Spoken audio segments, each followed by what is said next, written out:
Hello, Smart Money Tree Podcast listeners. Welcome to this week's show. My name is Kirk Chisholm. I will be your host. I'm joined today with my good friend Doug Hagerin. Hey, Doug. Hey, Kirk. Yeah, it was good. Good. You got my name right today. It's awesome. It's I good to, did. I've only known you for how long, and we're finally getting it right. Because, of course, that only puts you in the 1% of everybody I talk to. So, congratulations. Welcome to the top 1% here. Thank you. Maybe you can sign me up for a class for how to take the marbles out of your mouth. I know that's something I need help with. So, I'd hate to say it there, but I got my own marbles to deal with, man. So I can't help you on that one. That comes way too frequently for me to be an expert. all right. Well, so this week, sorry, I'm playing with the wording here. So this week we have our very own Kelly Coughlin. How you doing today, Kelly? I'm fine. Do you guys want me to talk with marbles in my mouth so you can't hear me, or do you want me to articulate for you? You're an accountant, Kelly. I need you to be as clear as possible. Nice to see both of you. Good. Well, glad to have you on, Kelly. So we're having Kelly on again once for the 5-minute tax tip of the week and want to get everybody set for tax season. So we brought on Kelly. So Kelly, what do you got for us this week? Well, I want to first state that none of the tax tips that we talk about on this show should be considered to be tax advice for your audience. If you want specific tax advice, get help from an expert like me, I suppose. But this is not specific tax advice. Okay. Got it. All right. So in today's tax tip, I wanted to try something different, Kirk, but you kind of hammered on me before saying, come on, Kelly, make it more interesting and exciting. Tell some stories, do something better, right? So with that in mind, I'm going to try a new high-tech tool to demonstrate this, okay? You know how Karl Rove uses the whiteboard for his political analysis? Well, and that's kind of become his brand a little bit, his whiteboard, right? Well, I'm herewith announcing my new brand approach to demonstrating tax tips, and that's the white paddle, right? Interesting. All right. There it is. Curious Very where you're high going with tech, this, Kelly. very easy. Hardest thing is to write the words and not so you can read them. That's the most challenging thing. So I'm going to use this gadget as the tool here. Okay. Got it. Does that work for your sophisticated audience? Hey, We Kelly, got a few high fives already. Yeah, So go ahead. it's the most reaction we've gotten in a while. So I think this paddle is going over well. I'm not sure if people are a little excited about where we're going with the paddle, though. But keep going. Go ahead. I We'll could take it to my wife over there and well, never mind. I could. Yeah, we got to keep it G-rated. Keep it G-rated. Or at least PG-13. Right? Yeah. Okay. All right. So here's today's tax tip. You ready? Today we got two things going on in the world today. It's the shared economy and passive income. Okay. Shared economy, as all of us know, your audience knows, is really it's taking an asset that you own and trying to figure out how you can generate some revenue and profit out of it, right? It could be you rent it out to others. It could be you use it in your own enterprise. Okay. So that's the shared economy phenomenon. The other part is passive income. Everybody's into this. How can I make money and not really have to work for it? Right. And it's where these two come together is what my tax tip is going to be related. The tax tip isn't necessarily limited to just the shared economy, but it tends to be where things come together. So with that in mind, here's what I'm going to talk about very briefly, because you only give me 5 minutes to talk about a complex tax topic. ACL and PPE. You probably think ACL is what? I don't know. It sounds like something Joe Biden would say with that word salad that you just said. So I don't know. What is it? Sounds as painful as a broken ligament in my knee. There you go. Anterior cruciate ligament tear. And if you had said that, you know what I have said, Doug?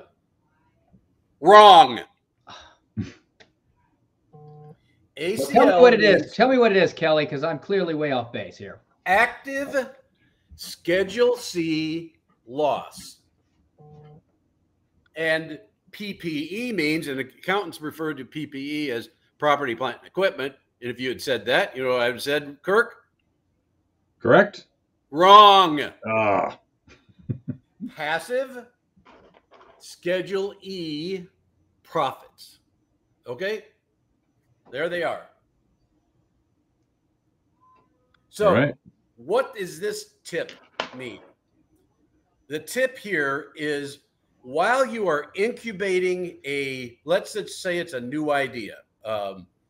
Frequently, these new ideas can be in the shared economy. Let's say you're thinking about doing Airbnb or Uber or any type of business that you're incubating.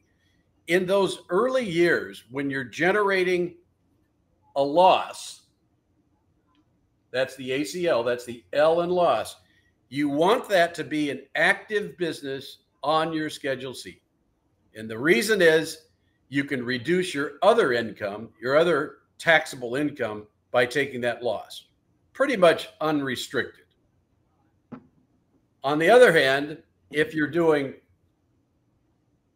rentals or passive type activities, those appear on your Schedule E, and those are subject to, the losses are subject to other kind of tax rules that eliminate your ability to take full tax advantage of them.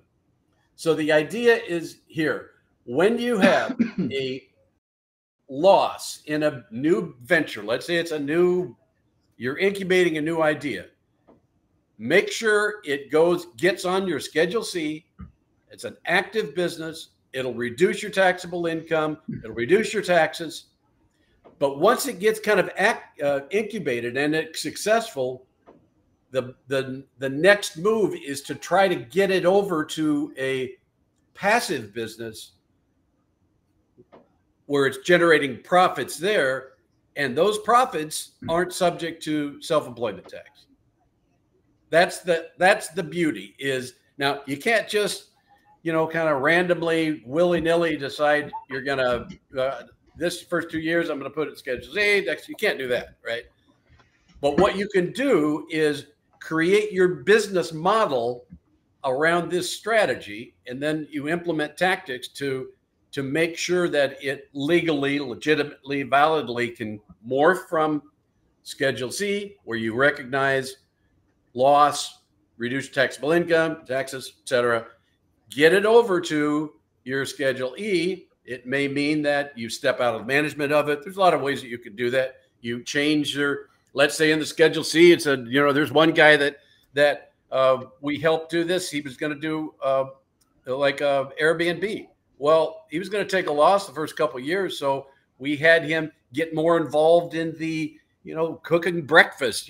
B&B used to be bed and breakfast in Ireland and England, right? So offer breakfast is more hotel type thing. That way you're actively participating in it, takes a loss, reduces the taxable income by $20,000, $25,000, I think that year, saved a boatload of taxes. Then he looked at it and said, this is crazy. I got a lot of income. I don't want to wake up and do breakfast for 20 people every week, right? So I'm going to peel back the breakfast thing, turn it into more of a passive operation, remove the breakfast part of it, then there's a couple other things we had to do, but get out of the active participation management of it, get into the passive part of it, goes from a Schedule C, where it reduces taxable income, to a Schedule E, generates income, passive income that's not subject to self-employment tax. It's a home run. It takes some work. It takes smart people like me that you have to pay a lot of money to help get it done. That's awesome, Kelly. Well, I appreciate that sentiment. We have a lot of business owners, and I think they'll appreciate that. Active business losses, Schedule C, and Schedule E is passive business gains. So awesome.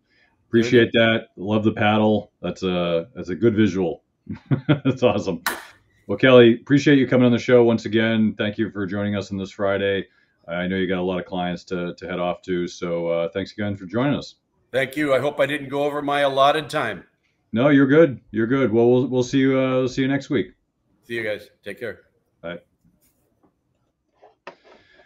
All right, Doug. So, well, that's I just learned something today, Doug. That was a good visual from Kelly.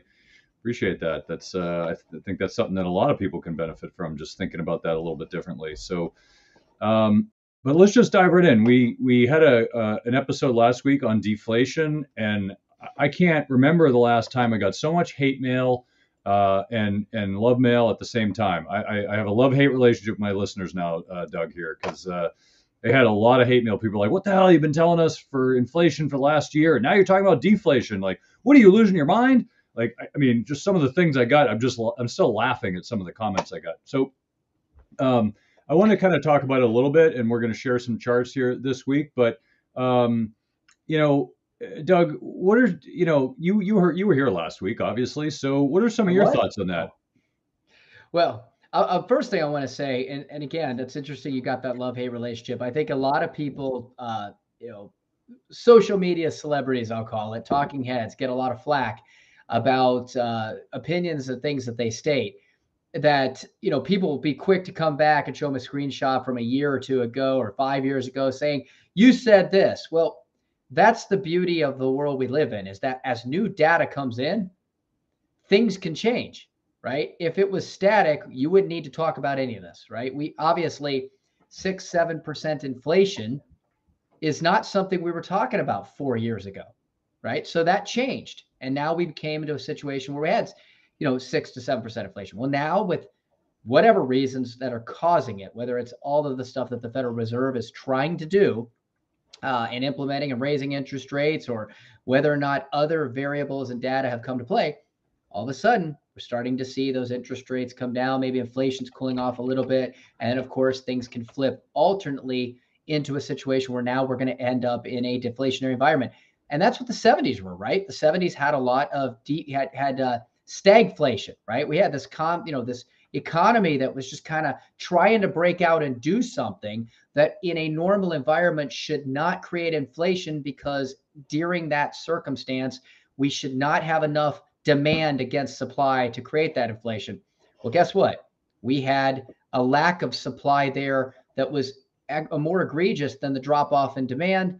Hence, we had stagnation along with inflation, especially looking at the oil embargoes. We're running into similar things like this now, as we talked about what's going on with the bullwhip effect, right? The bullwhip effect. I just bought a safe the other day, and this safe was 600, and it's normally about $600, $650 prior to COVID.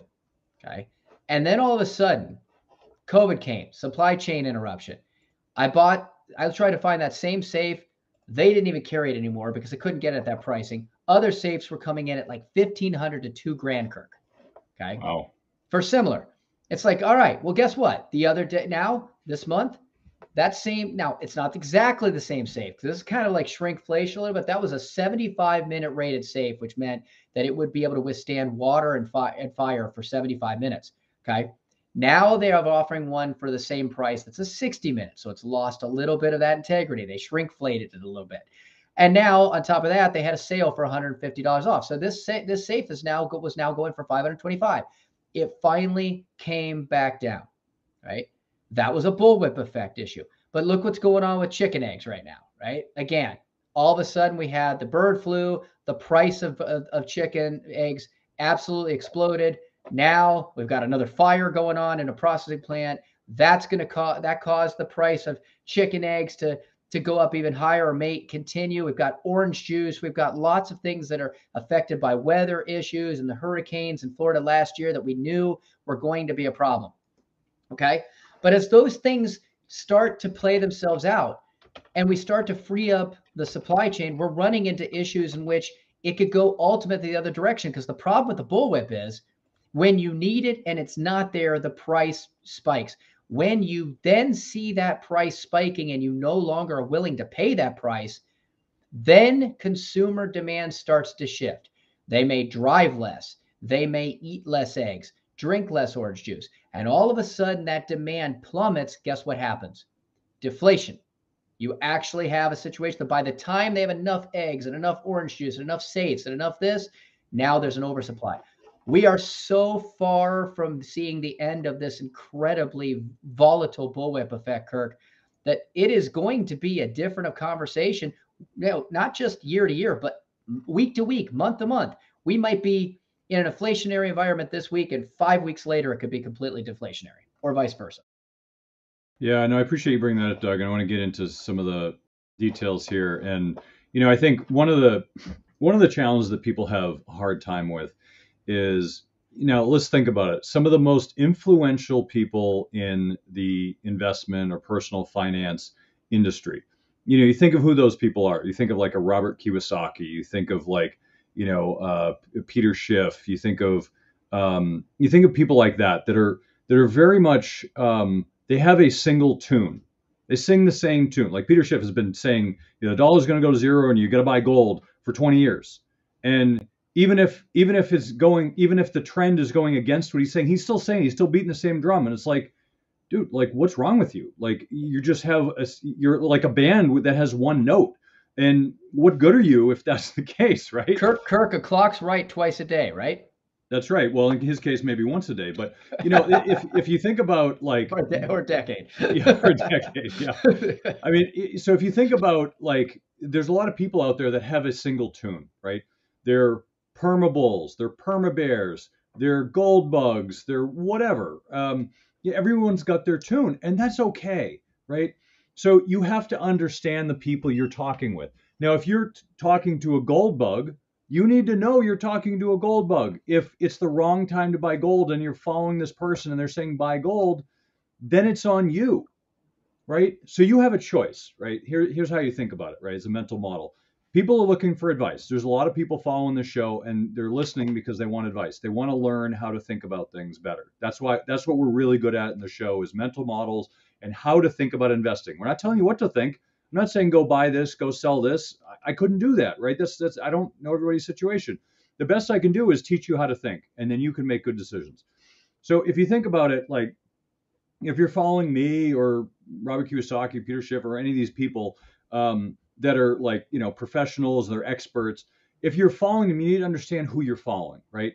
Are they somebody are they a one note instrument, or are they an orchestra, right? So if you're listening to somebody and they're saying the same thing every day, you don't know if what they're saying is right or wrong. In their industry, it might be right. So if you're listening to a gold bug and they're saying, well, buy this coin versus that coin, okay, like I will take their word for it because, I've already made the decision I'm going to buy a gold coin. This person knows which one I should buy. Okay, that's a good decision, right? But if you're just going to a gold bug and saying, should I buy gold? Yeah, let me see. Yes, you should buy gold, right? They're not going to say, no, you should buy race cars, right? That's not what they do. But for somebody like Doug and I, or there's a few others that, we're actually going to change our mind because the facts changed, right? I think it was John Maynard Keynes was falsely quoted many times when they says, when the facts change, I change my mind. What do you do? Right? Well, I don't think he actually said that, but I think that the quote is actually probably more concise than what he would have said. And it makes a lot of sense. Look, when the facts change, I change my mind. Well, here's a situation of the facts changing. We've been beating the drum on the last year and a half on inflation. Been telling everybody about inflation. It's a problem. No one really paid attention until like the latter part of the year. And they're like, oh my God, inflation, it's a problem. My eggs are up 300%. Well, that's fine, but you should have been listening earlier, right? And now last week we came out and said, well, deflation is now potentially going to be a problem. And we laid out our case and we told you exactly why it's potentially going to be a problem. What do we get? Hate mail. You're not an inflationist. You think that, government's printing money and their dollar's going to go to zero and hyperinflation and blah, blah, blah, blah. Okay, I've heard that argument and that argument makes sense. And we've laid it out for a year on the show. That is one scenario. That is a scenario. If the government has low interest rates for a long time and we have high inflation, it's going to turn to hyperinflation. Totally agree. Let's all agree on that. That is a scenario that could happen. Is that going to happen? That's probably the least likely scenario that's going to happen. Could it? Yes. Is it probably? Improbable. Okay. Now we laid out another scenario. What else could happen? Well, the other scenario is the government says we don't like that scenario, which is true. That's the worst case scenario. So we don't like that. So what's a better scenario, but still bad? Well, we could go to the other end of the spectrum and say, all right, we're going to attack inflation by raising rates, which is what they're doing. And then we're going to let that inflation die down through higher rates. Well, okay, that seems easy. Yeah, it's easy, but it's also going to send the economy into recession. Oh, well, that's bad too. Yeah, it's bad, but it's still better than hyperinflation. However, along with that also could come the specter of deflation. which is what we're talking about. Now, deflation is probably, it's not the worst problem. Like hyperinflation is the worst problem. Deflation is second. It's second worst problem. And it's not bad in itself. I think anybody who's a fan of a responsible monetary policy will say they would rather have deflation, because deflation is how you allow the system to reset itself. Look at Japan. They've been in deflation for 33 years, and they're just starting to kind of come out of it, but they've had a big problem. But they've actually addressed it reasonably well, even though the monetary system's kind of a mess. But they've handled it for 30 years, where they had really high inflation. Now they have deflation for 30 years. They're still plugging along. I mean, it's not, awesome, but they're still doing okay. So, if you look at that and say, well, that's a real problem too. Yes, it's a problem, but it's still better than hyperinflation, because you still have an operating system. Hyperinflation means that nobody trusts the government's currency. Well, think about what you're going to do if they don't trust the dollar bill. I don't know. What are you going to use? Gold coins to go buy a loaf of bread at the store? Well, I don't have gold coins that are that small. Like, there's just practical problems. So it all sounds good on the surface, but when you break it down, it's really all impractical. Now, Kirk, I've got some Goldschlager if you need some. I could probably let that evaporate and scrape some out of the bottom of the bottle for you. Doug, why are you hoarding this? Why didn't you tell me this earlier? We talked about this, Doug. No hiding things from me. Hey, I also want to add in there, because something you said, like if people are coming back saying, look, they're printing money, it's going to be inflation. We've talked about that too. Printing money does not cause inflation. We've seen this. If printing money in a vacuum caused inflation, why was there no inflation following 2008 to present? Okay. Yeah. It didn't occur, because as long as that money was being printed and reabsorbed into the system, then the supply of money met the demand for goods, and it was being reinvested. The reason we have inflation now all goes back to kind of what was artificially created by COVID. Okay. It comes back to a situation where money was just printed in mass amounts, and nobody had the ability to buy anymore. Nobody had the ability to produce anymore. Nobody had the ability to create the stuff, which then created a lack of supply against an increased demand based on money that people had.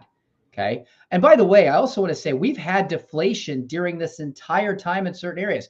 Remember, inflation and deflation can not only be on a micro level, but they can also be on a macro level. So if you're in the United States and you're looking at 7% inflation or 8% inflation, and you're seeing everything go up, well, guess what? To you, that's inflation. But deflation is also can be a caused by a reduction of money supply, or the increasing amount of value of your dollar and the ability of the increased buying power of your money against other goods. So guess what? In a way, the strong dollar, which had been for a while incredibly strong, was a deflationary factor, because it was making it so expensive to buy our goods. It was actually deflating the ability of the companies here trying to sell in US dollars to be able to sell their goods. And so, all of these variables are like a soup, and the ingredients can change all the time. Nothing happens in a vacuum. And a lot of people, as we talked about before, Kirk, are following half-truths. Printing money, does it lead to inflation? Yes, it can, but there's more to it. So that's a good point, Doug. So I'm going to kind of finish my thoughts about the deflation here, and then we'll kind of move on. So the whole point is that we, as Doug was saying, we have this soup, we have both. And I'll give you an example here in a moment. So if you think about like where we were for pretty much a year and a half, really starting in 2021 in the summer, we had high inflation. It's when it really started to pick up, and we had it for about a year and a half, and now it's starting to come down. I don't know if it'll go below 5%. I'm as it's kind of come down, it's come down a little quicker. So my marker was 5, but as we talk about in the show right now, is we're open to changing our minds. If you have a fixed mindset about investing, then you're an idiot. And I don't mean the listeners. I mean, because you follow people who are fixed mindset. I do this one thing. I'm a hammer. Everything's a nail. That's okay as long as you take that into consideration, right? Don't follow somebody off a cliff because they're a nail, right? That you have to understand who you're following. If somebody is adaptable and agile in their thinking and willing to say, I'm not saying I'm wrong, I'm saying that the facts are changing, I mean, we're so far ahead of the curve with what we're talking about and have been for the last 2 years that like it's going to confuse a lot of people. But we're trying to give you as much advance warning as possible because it took us 9 months to convince half our audience that inflation was a real deal and this paradigm shift is happening. And I don't blame them. Like I'm not saying that to mean like people are thick-headed. I mean that this is such a big concept, it's hard to understand, which is why we're doing what we're doing. We have this extra show a week because I know how complex this is. It took me 6 months sitting thinking about how to actually put this into words that I could explain it simply to people. It's not simple. It's like taking a 301 economics class in a matter of like an hour. Like you're not going to do that. So I don't expect people to understand this, which is why we're beating the dead horse over and over, because I know repetition is one of the better ways to get this through to people. So when people send hate mail of like, you're an idiot, like you were talking about inflation, now it's deflation, I understand. I understand where that comes from. But what you need to understand, for those of you who are thinking that way, is that things are changing. We talk about in the show. Remember, go back to the episode we talked about the bullwhip effect, as Doug just mentioned. The bullwhip effect is effectively where prices elevate substantially and then they decline substantially. And then the next wave is they go even more higher. So think of lumber. Lumber went from like 250, some odd, I'm just ballparking, 250 up to like 700. Then it went back to 225. Then it went to 1400. Then it went back to like 200. So you have this oscillating prices. And guess what's going back up again, Kirk? Oh, we're going to talk about that.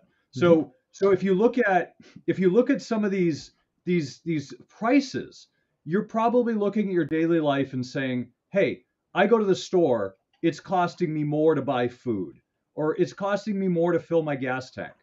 What you're not thinking about is necessarily the cost of housing for your neighbor because it doesn't affect you, right? So you see what affects you, and you're thinking, we have inflation because prices are through the roof. Yeah, but it doesn't affect everybody equally. Some people have different inflation factors. So what I want to address is this, and I'm going to go into some examples here to show you exactly what I'm talking about with the bullwhip effect and deflation.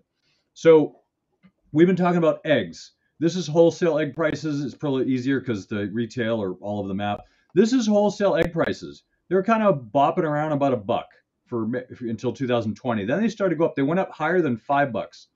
And then somewhere around late last year, now they've dropped in half. That's deflationary, right? Because they were at a certain point. It's not technically deflationary now because it's not below that price, but it's technically disinflationary. If we get to a price lower than it was last year, then it's deflationary. But understand that when I use the term deflationary, I'm using it to describe a trend. And disinflationary is the correct word. So for those of you who are economics geeks, my apologies, but I tend to use deflation because it's more of the trend and the theme. So right now we have the bullwhip effect, and here's an example. If you look at YouTube or LinkedIn, or if you looked at our website when the episode comes out, you'll see wholesale egg prices are in a deflationary trend or a disinflationary trend. Now, you might say, well, yeah, but all the rest of my food is going up. Yeah, this is one thing. Let's look at another thing here.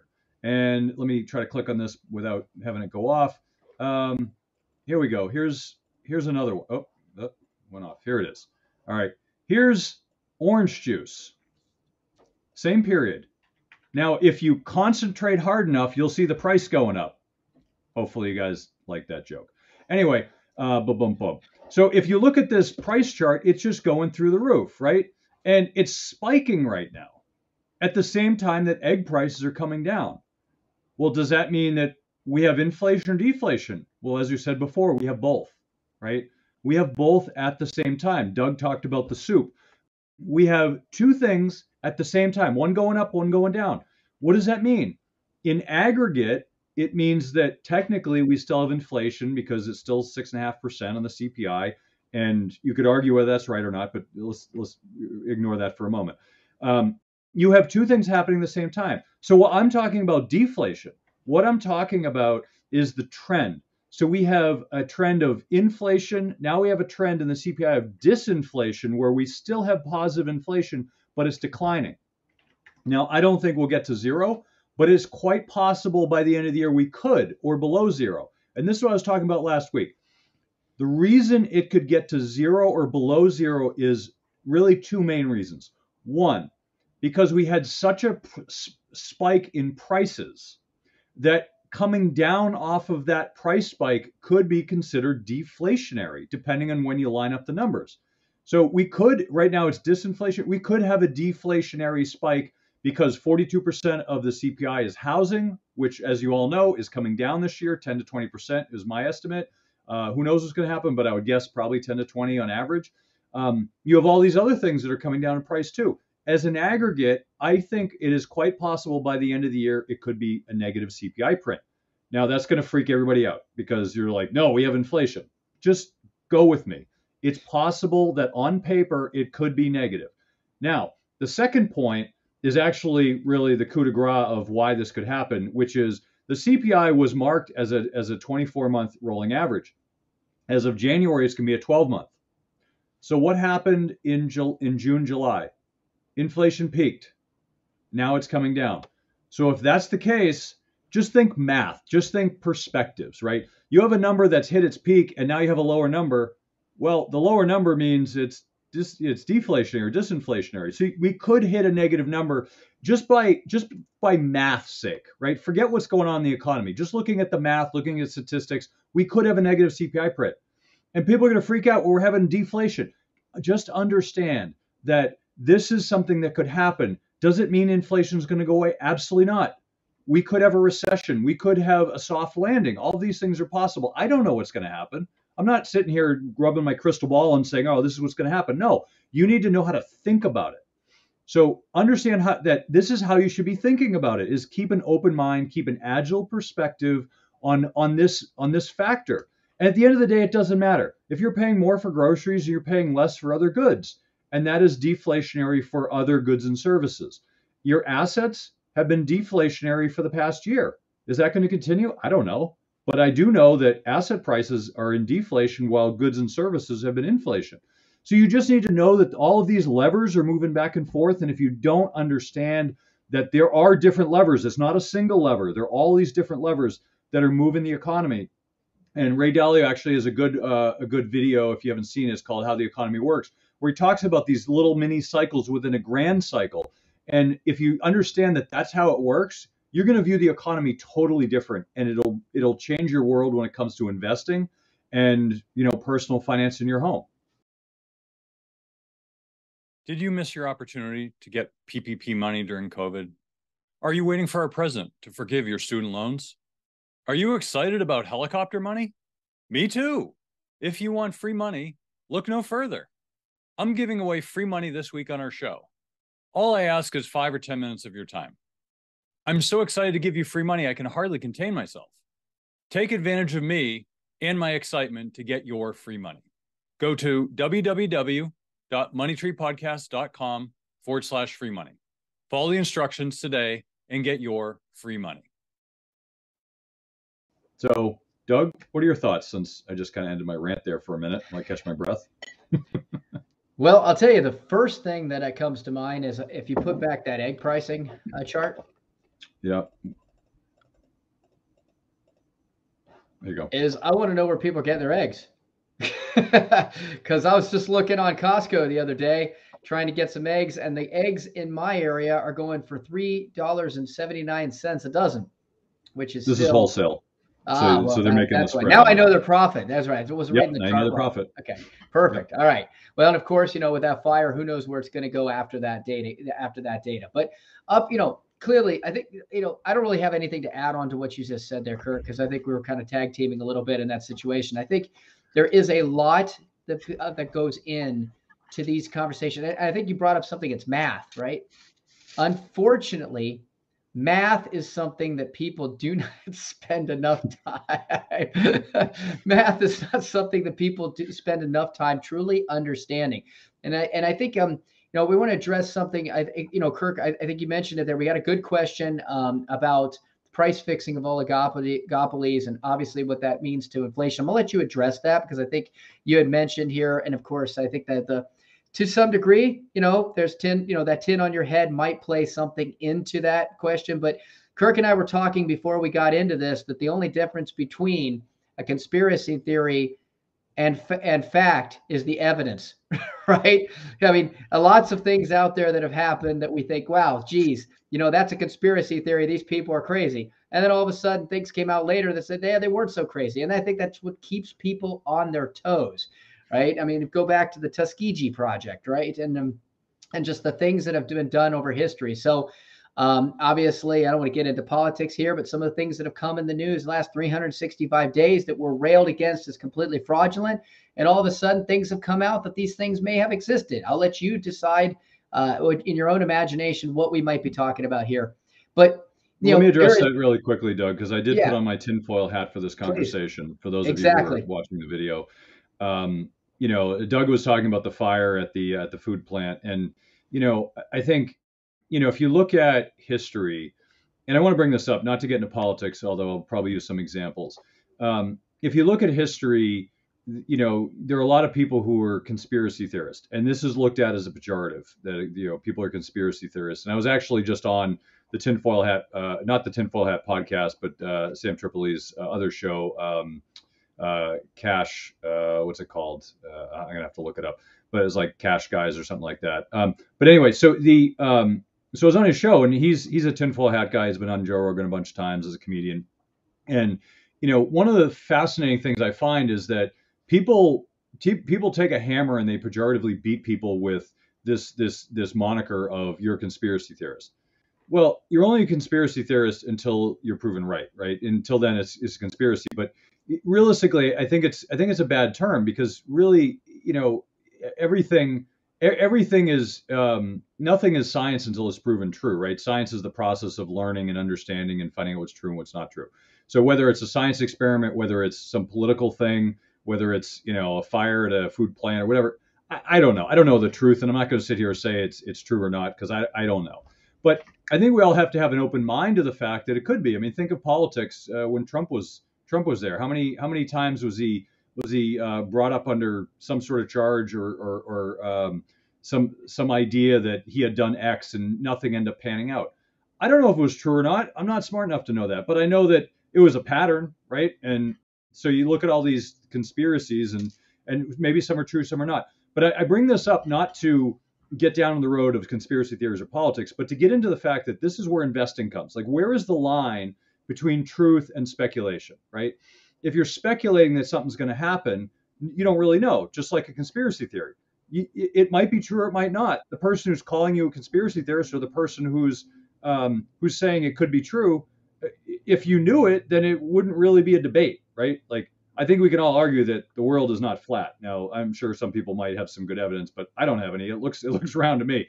But the point is for some things that are unknowable, right? It's like asking the question, does God exist? Well, it's not provable, right? So you're just basically arguing about something you can't prove either way. So you're just basically arguing for fun. But if you have like an investment thesis, you can't prove the future until it happens, which is a similar mindset as conspiracy theories, right? Like, somebody says, well, there's a claim whether, the January 6th was, a revolution, or whether it was just, somebody using different terms. I don't know. I wasn't there. I didn't see it. I saw it was on the news, and I don't trust that anyway. So I have no idea, and I'm not going to make an opinion. But it's just like, because you don't know until after the fact when it was proven. Well, let's just take an investment thesis. Well, I think value stocks are going to do well this year. Okay, well, that's a thesis I have, and I'm not going to know if I was right or not until the end of the year. So, you could argue with me, growth is going to do better, or value. It's a stupid argument. We all have our own opinions. So we bring this up because this stuff comes up a lot, and you need to understand how to discern between truth and narratives, right? Narratives are what you're being fed by kind of the mainstream media. And I'm not saying they're wrong, right? I'm just saying it's a narrative. It's a story that you're being told. It could be 100% right. A narrative, it's somewhat used as pejoratively, just like conspiracy theorists. But a narrative is also, it could be true. Like, we're telling you a story. If we bring somebody on and say, here's a story of a client that we went through and we talked through that, that's a narrative. It doesn't mean that it's true or not true. It happens to be true, but it's still a narrative. So we just need to understand that the narratives are there to provide illustration on a point and to help to drive it home. And we as human beings love stories. So we look at a narrative and say, well, it must be true. Well, I don't know. I mean, Aesop's fables weren't true, but they certainly prove a point, which is why they were so effective. So I want to take my tinfoil hat off in a moment. I want to talk about. Actually, I should probably leave it on for this question. Leave it on for that one question, because I also Yeah. want to say one really important thing. I don't know what hijack your response there, but this comes back to also understanding and really focusing. It's hard to, because we get caught up in the emotion, and if this is happening, it's working against me. It's kind of fun to have that kind of emotional response to things that are around you, but there is what we can control and what we can't control. If the reality is there price fixing? Maybe. Is there fires at egg plants that are happening on purpose? I've seen a lot about this. The meat processors and the eggs, they're being set on fire to drive these prices up. Maybe they are. The reality is there's nothing we can do about it. You've got to be able to make decisions within the realm of what you can control. And what you can control is what the majority of the masses are going to have available to them. So when you start to get muddied up into that kind of what ifs scenarios, all it's going to probably lead you to do is freeze up and not take enough action and in the areas that we can control. So that's just a thought there. Go ahead, Kirk. All right, appreciate it, Doug. So I'm leaving this tinfoil hat on to answer a listener question, which is what to do against price fixing by oligopolies, which obviously contributes to inflation. Great question. I'm not leaving this tinfoil hat on for the person asking the question, but more for the fact that oligopolies, you need a tinfoil hat to be able to address. So what is an oligopoly? So an oligopoly, so think of, let's look at the spectrum, right? So the spectrum is on one end is monopolies. So monopolies is when you have one single firm that owns all the business of that industry, right? So think of an example. I'm trying to think of a good example, Doug, because there are so very few nowadays. But you could argue Silicon Valley is an oligopoly of technology. I mean, yeah, no, let's come up with a better one. Actually, an oligopoly. Let's go back to it. An oligopoly would be meat processing plants over the last. Well, let's get to monopoly first. So hold on. Oh, sorry, monopoly. Well, AT&T. AT&T is a perfect example of that. The old AT&T. All right, so AT&T. So if you think of AT&T in the old days, it was the only carrier. There's only one telephone company. Perfect example, in my area, okay, in my town, Comcast is the only internet and cable provider allowed in the town. That is a monopoly. The reason that happened is they paid the town extra money so that they could be the only carrier, which means that the town basically screwed the residents for the sake of their own, budget. And so effectively the residents get screwed because I hate Comcast. They suck. Like, I hate to say that. No, I don't hate to say it. The whole experience is terrible. Every time I call, it's terrible. Everything about them is terrible.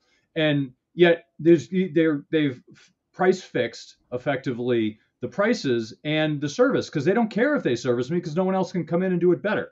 So that's a monopoly. Comcast has a monopoly on my town for hardline internet-based and cable service. Okay. Now, an oligopoly means there's a handful of companies that do it. So an example of an oligopoly would be OPEC, right? Oil producing countries. So you got Saudi Arabia, you got Russia, you got, now you got the US, although they're not on OPEC. But I think Nigeria is in there, if I'm not mistaken. But there's a whole bunch of OPEC countries. And they all get together and they have like a meeting, at some cool location and they talk and they're like, all right, what should the price fixed be today? And they say, all right, it should be $75. All right, it's $75. And they all basically manage the supply and demand around $75. Now, as a group, they have a lot of responsibility to the consumer. The consumer, they need to fuel their car. And if it costs $500 a gallon to fuel their car, they're going to go find another solution. But if it costs $1 to fill their car, well, these people don't make as much money. So they're going to find a balance in the middle that is appealing for customers to not change their habits. Now, the problem is because they're an oligopoly, they have a lot of power. And as you've seen with Biden, when Trump was over there was some back and forth with Saudi Arabia. And now Biden went over there and basically apologized for being an idiot. And some of the stuff he did with the oil policy, I think, was kind of short-sighted. But whatever, he wanted to get reelected for his party. So, but the point is there's the political element there. And you need to understand that oligopoly has a political element. They have a lot of power. But the U.S. has power too because Saudi Arabia, we supply them with arms, and we could also do a lot of damage to them if we wanted to, but we're not going to. So they have, they have an upper hand over us in many ways. That being said, they're not stupid. They're smart. They have a long-term plan for oil. But the point is that allows them to fix prices. So as a monopoly, by default, with one carrier, you have a price fixing because there's only one price. There is no second price. If you have the other end of the spectrum for monopoly is what you call an efficient market, which is you have an infinite amount of companies, small companies that are all making very little, if any, profit. So the way the economics works is if you have monopoly, you could have huge profit because you can charge whatever you want. You can build in a fat profit for yourself. If you have 10 million companies all doing the same thing, and they can squeak out a penny profit because that's all they can squeak out because any less it wouldn't be worth doing anymore. Someone else will grab that that extra profit. So they margin it down to close to zero profit. That's an efficient market. That's where as a consumer you're getting your best price. Now in the middle, there's usually where it gets messy and where markets are, right? So technically there's only one Facebook, but there's some other social media companies. They're not quite the same, but they're there's only one Google. Well, technically there's more, but they have like 86% of market share of search, even though technically Bing exists and some of these other carriers. So you've got these messy middle kind of things. An oligopoly, in this case, what this YouTube listener was asking was what to do against price fixing by oligopolies. Well, there's not much you can do. Government is really the only solution because government has effectively either allowed a monopoly because it's, think of utilities, right? You have a utility company. There's only one. You don't have a choice of more than one. Well, there's a reason for that because if you had more than one, then there wouldn't be economic value for them to do it so that they don't do it.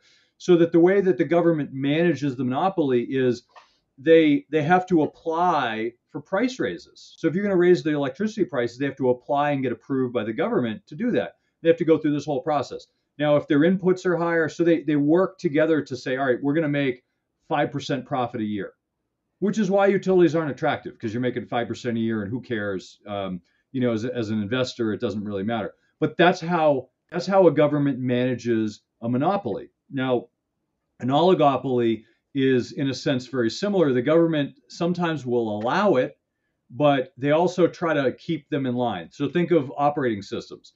We've got Windows for Microsoft is the biggest. You also have Apple's OS. Then you have a few others. The few others are smaller. But the reason you don't have 100 of them is because who wants to, Doug, if you and I are sending an email back and forth and we have different computers and we're using different software, we can't communicate.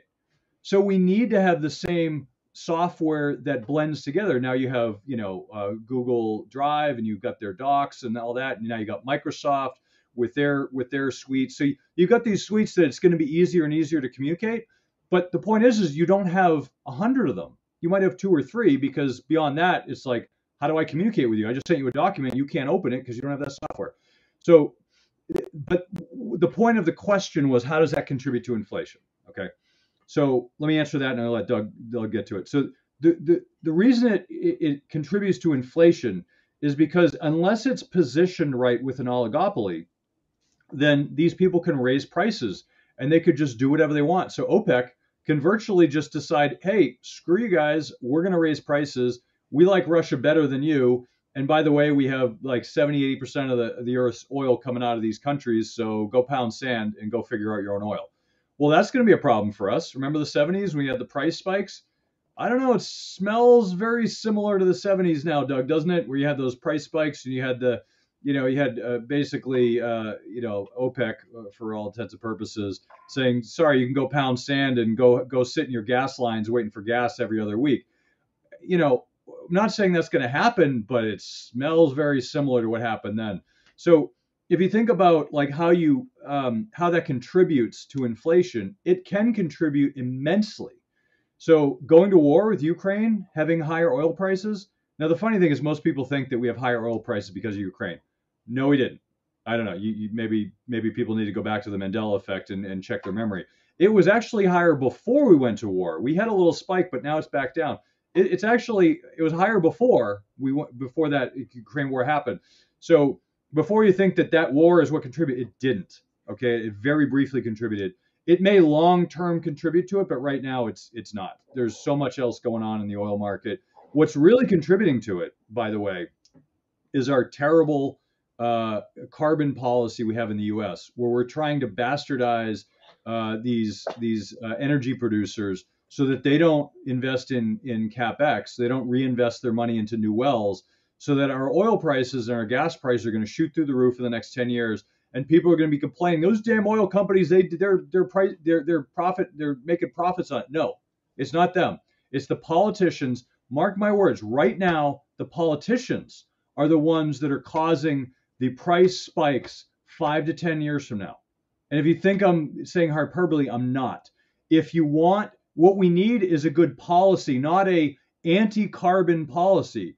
We need a trend, we need a transition plan that makes sense. You can't say everybody needs to have electric cars and not have electric cars for everybody, because that's effectively what our politicians are doing. They're saying everyone needs electric cars tomorrow. Oh, by the way, we don't have enough electric cars for everybody. Oh, and even if we did, we don't have enough electricity to charge them all. But yes, we need to do that. That's effectively what's happening. Sounds like bullwhip effect for electric cars there, Kirk. Right. Well, you just saw Tesla just dropped their electric car prices, and so have others. So if you see this, and we talked about this a few weeks ago, right? The car prices, used car prices are going to plummet, and then they went down a lot, and now they're starting to go up again. So you can't look at the world in a binary way. The world is not black or white. It is just a lot of shades of gray that you have to try to figure out as you go through it. And I got a follow-up question: 2 oil companies in the country is an oligopoly. Yes. If you have more than one, technically it's an oligopoly. I don't know where that line is, 5 or 10, but the point is, when you have a small group of people who can dictate the price, that's an oligopoly. And once you get past that, once it gets in a competitive market, actually it's better. But yeah, you have to have government oversight. And I'm not a pro-government guy, but there's really no other way to do it other than government oversight, unless you want every single person in the country to say, we're going to stop driving cars, which that's not going to happen. You can't get 10 people in a room to agree. How are you going to get a whole country to agree on something like that? So anyway, but thanks for the question, B. Appreciate it. Doug, what are your thoughts? I'm going to take off my tinfoil hat now. My head's starting to sweat. I had a million thoughts along that. I have forgotten more than I probably thought of. You were talking about, getting computers, not being able to talk. I mean, that's the reality right now with these things, cell phones. I mean, Apple has certain ways that you can message through it. And then, of course, if someone's on an Android, they can't get certain features of that text string. If they're trying to do AirDrop, there's a monopoly, right? That they, get you into our phone, you can AirDrop. Well, you can't use the Samsung or the Galaxy Android to AirDrop with that. You talk about what kind of 2000 or you talk about the oil pricing. I mean, again, put that hat back on if you want. But, if we go back 6 years ago, Ohio, sorry, I'm from Ohio originally. Don't know where that came from. I think I saw the back of my phone. But here's the thing. The United States was producing rapidly the most oil in the world, and it plummeted oil prices. Again, because it created a bullwhip effect of so much supply out there against demand. COVID came along. COVID dried up production. So all of a sudden it plummeted oil prices even more because now you still have that supply. But what did it also do, Kirk? It drove a lot of the wildcatters out of business. In a very short period of time, those that were doing oil exploration, the Balkans, dried up. People that were looking for new oil in Texas, dried up.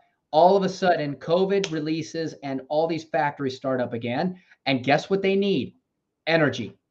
And when they need all that energy, it sucks the supply of energy out. But guess who is the only ones remaining? OPEC. So guess who's got everybody under their control? Okay. De Beers. There's another great example of a monopoly. They control diamond prices, almost 100% of the mines in the world. And they do that to keep their prices exactly where they want them. AT&T. There's plenty of examples of monopolies and oligopolies that are out there. You talked about free markets and capitalism being the not commodities, free market commodities being the absolute best price you can get when the masses dictate how much they're willing to spend against the prices that are being set against what's going to be the price of what's available. But guess what? That so rarely happens. The agricultural market is probably the most commoditized market out there. but yet we still have government stepping in to provide subsidies for things like paying tobacco farmers not to raise tobacco.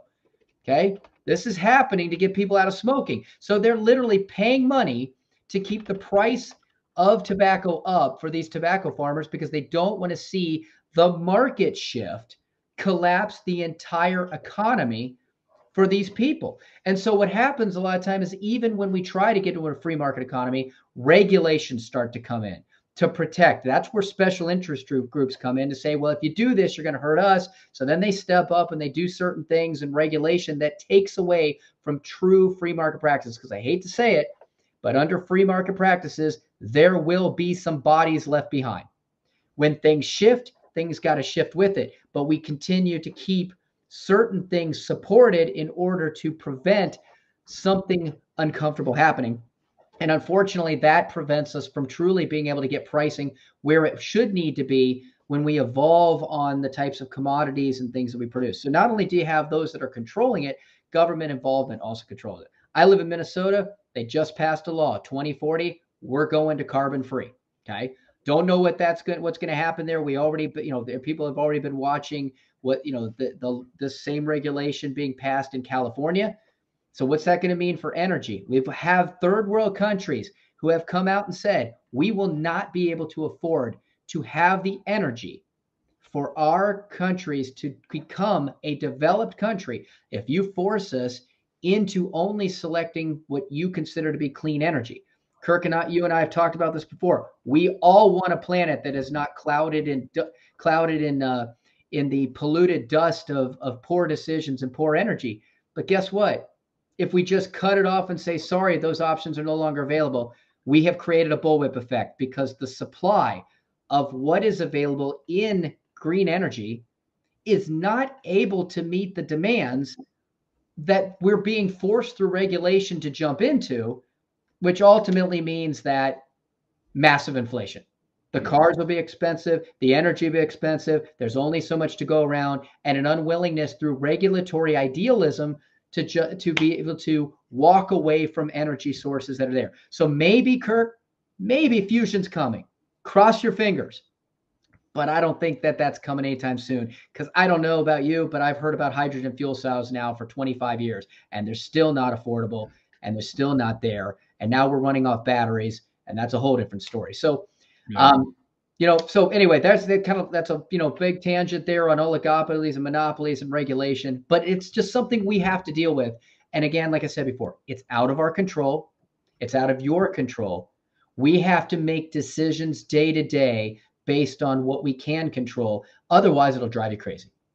Yeah, I couldn't agree more, Doug. So we're going to get close to wrapping it up here. We're going to bring it for landing. I want to show two more charts here before we go, just in the spirit of the inflation conversation. So, this chart right here is looking at basically food inflation in the world. This is global food inflation, and I point this out because we talked about earlier that we didn't get a chance to touch on this, and I wanted to show it. Is that just like we have inflation, deflation at the same time, globally, there is higher and lower inflation in certain areas. So if you look at this map, I mean, we're in the 5 to 30% for most of the world, but you've got some pockets that are above 30% food inflation. You certainly have some pockets that are less, although not many. I would say, it looks like China and India and Saudi Arabia and a few others, but most of the world is in the 5 to 30. Which I would argue is probably accurate. So the one thing to think about is that, Doug was talking about a lot of these policies that people want for, that politicians want for the world and trying to dictate to poor countries that they need to have a better energy policy. And they're saying, well, you destroyed the world for 100 years and now you want us to suffer because of it. And, I think one of the problems that people have with policy, and I think this goes true. So those of you who believe in climate change, global warming, and those of you who don't, and I'm not going to take a side here, but there are basically two sides to the issue. I think one of the challenges that people who maybe it's not that they don't believe in it, it's that they don't like being told what to do, right? They don't want to be told by a hypocrite, you need to do that. Now, I live in the state of Massachusetts. We have a lot of what we call limousine liberals around here, or NIMBY liberals, which is oh, this is all good for you, but I'm not going to do that. Oh, wind energy is great, but don't put it off my house in Nantucket because it's going to destroy my view. It's that kind of a thing, right? There was one part which I remember once we were talking to a guy who was building wind turbines, and he went to the state of Massachusetts and said, "Hey, I want to create like 100 new green jobs in your state." Massachusetts like, "Go pound sand." They were looking for basically like tax credits or something to like bring jobs, and the state's like, "We don't want your jobs. Go pound sand." So we went to New Hampshire and created green jobs in New Hampshire. And it was great. The point is there's a lot of hypocrisy out there, and it has nothing to do with the issue. So what I think a lot of people object to is these billionaires flying around in their private jets and saying, you need to clean the energy and get rid of carbon in the air. Like, okay, why don't you take coach with everybody else? You hypocrite. And I think that's what people object to. And there's no leading by example in the political realm, or for the most part in the billionaire realm. There's just not a lot of leadership by example. And I think if we had more leadership by example, you might get more headway. But all these hypocrites out there walking around saying, you need to do what I say, not what I do. Everybody's like, go pound sand. I don't need your crap. So anyway, so the point is as we get back to inflation, this is obviously a real problem. I do want to get into this one topic because I saw this out there and I wanted to really hit on it, which is is this chart. So this is, if you don't know what this is a chart of global poverty. So in the 1800s, 80% of the world lived in poverty. And now it's probably closer to 10%. Now, the reason I bring this up, because I thought it was interesting, is people always rail against capitalism. Capitalism's bad. Really? Because this looks like capitalism's a good thing.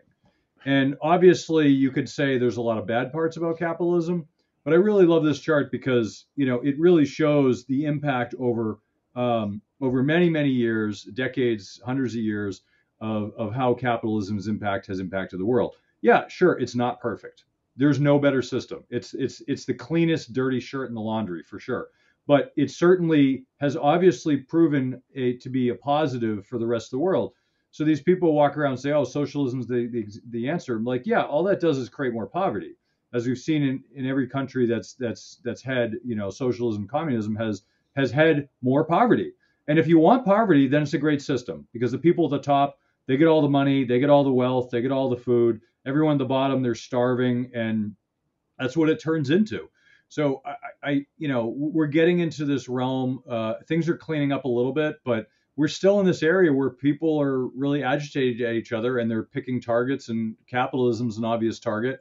And I think people just need to understand visually the impact of capitalism. And, somebody who's running around with their iPhone and their Nike sneakers claiming that, like death to rich people. It's like, well, why are you wearing, like, where'd you get the money for that? Like, you're obviously not poor. So I think we all need to bring a different perspective to our investments, to our life, to our personal finance, and to our world, and just open our minds to the idea that, things are not black and white. So that's really what I wanted to end on. I think this was a great episode. We should really appreciate coming on, Doug. Doug, where can people find more about you? Well, great, Kirk. I appreciate it. Thank you very much. And I just want to add on to kind of what you just said there about the poverty. There's been some real data that's put out over the years by some of the carriers, just kind of looking at data. People talk about conflict. We're at each other's throats. Social media, everything's negative, negative, negative.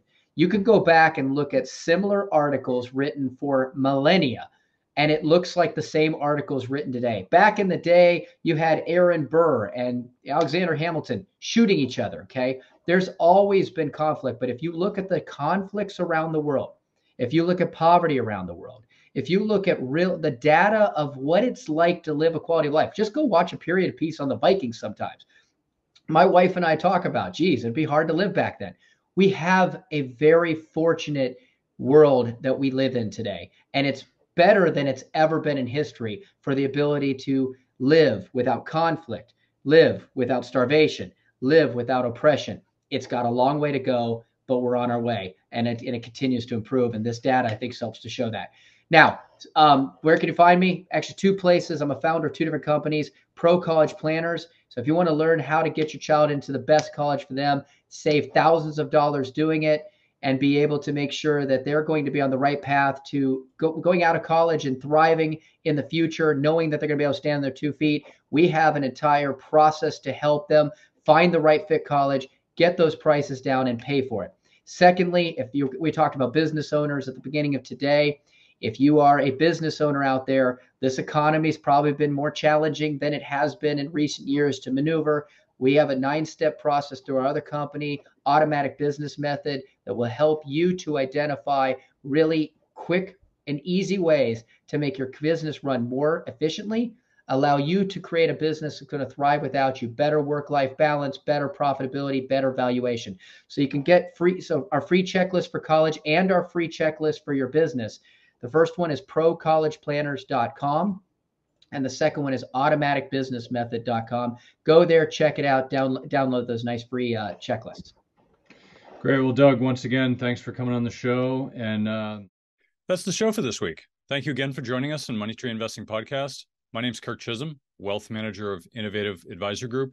We don't just manage your wealth, we make your life better. You can find more about me at innovativewealth.com. And of course, you can find me every week here on this show. You can also check out our show at Money Tree Investing Podcast. On our website, you'll have access to the show notes, resources, and the archive shows. Please remember to subscribe on our YouTube channel for immediate access to the new shows when they're released. When you subscribe to the show, it allows us to get access to some of the top minds of investing in personal finance. While you're here, please leave a comment and question if you want us to address it on the show. Have a great week ahead, and remember, no one will care about your money like you do, so invest in your life.